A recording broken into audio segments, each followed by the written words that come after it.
Hai, Assalamualaikum warahmatullahi wabarakatuh. Jadi ini buku Dongeng 7 Menit. Di dalam sini ada 7 cerita. Tuh, kita lihat. Ini cerita pertama. Dulu Aksara paling suka sama cerita ini. Bugi Hiu suka senyum ini. Nah, bisa dilihat ya, ilustrasinya tuh cantik banget. Lihat deh, tuh. Ini gemes banget gak sih? Jadi si Bugi itu tuh nggak bisa, dia tuh hiu tapi dia tuh nggak bisa pasang muka galak gitu loh. Dia biasa senyum aja. Tuh.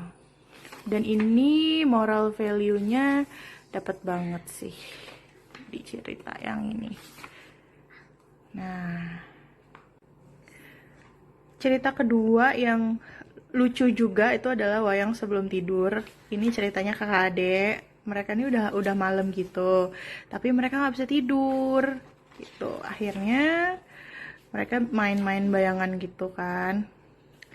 Terus akhirnya mereka bikin wayang tuh, lucu kan? Tuh. Mereka kayak bikin diorama sendiri gitulah sambil cari ngantuk. Akhirnya ketahuan sama papahnya.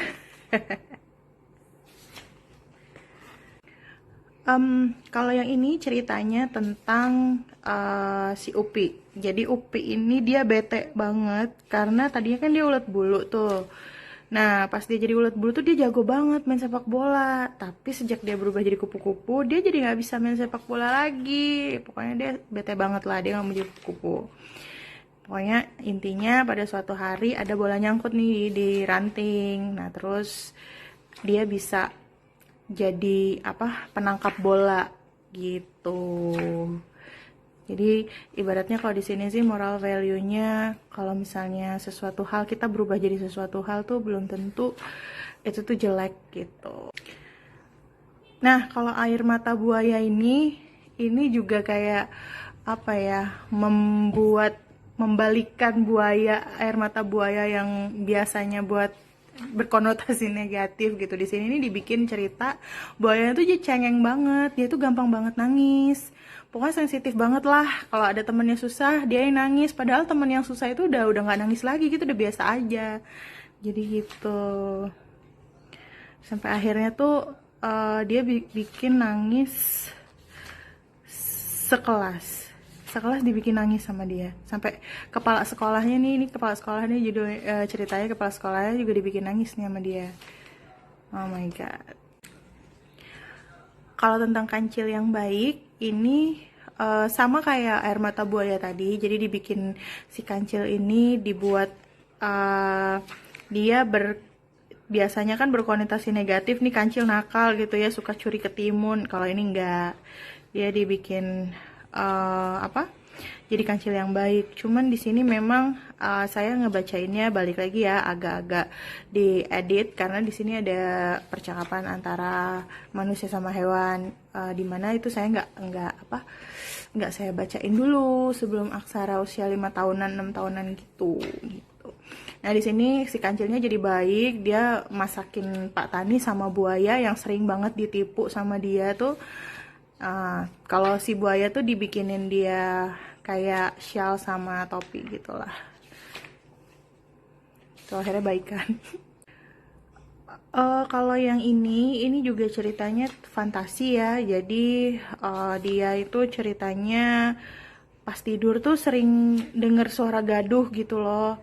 Nah, dia tuh mengira bahwa si mainan-mainannya ini selama dia tidur tuh main sendiri gitu. Ya itulah, gitulah intinya. Akhirnya tiap dia bangun, tiap tengah malam dia bangun, ayo lagi ngapain, terus nanti mainannya berhenti, nggak bergerak kayak gitu. Sampai akhirnya dia bisa memergoki mainannya ini lagi main bareng gitu. Ini juga saya nggak bacain ke Aksara, sampai sekarang juga nggak saya bacain. Saya skip. Yang terakhir ini Padi Merah Jambu. Ini juga sampai sekarang saya belum bacakan ke Aksara karena ceritanya fantasi banget ya. Jadi ini ceritanya tentang Dewi Sri. Dewi Sri itu yang mengecat padi berwarna kuning keemasan gitu. Nah, pada suatu hari Dewi Sri ini sakit. Nah, terus dia tuh bingung, aduh ini udah mau musim panen nih, siapa nih yang bakal ngecat si padi-padi ini gitu. Akhirnya si kodok-kodok inilah yang bersedia mengecat. Cuman si kodok ngecatnya warna pink. Coba bayangin padi dicat warna pink, coba ya. Nah, akhirnya pada kebingungan kan. Ini si petani pada kebingungan. Terus besoknya lagi padinya dibikin warna biru dong. Ya Allah. Nah, terus akhirnya Dewi Sri minta tolong sama adiknya untuk ya ngawasin si kodok lah. Akhirnya ya padinya warna kuning keemasan lagi deh.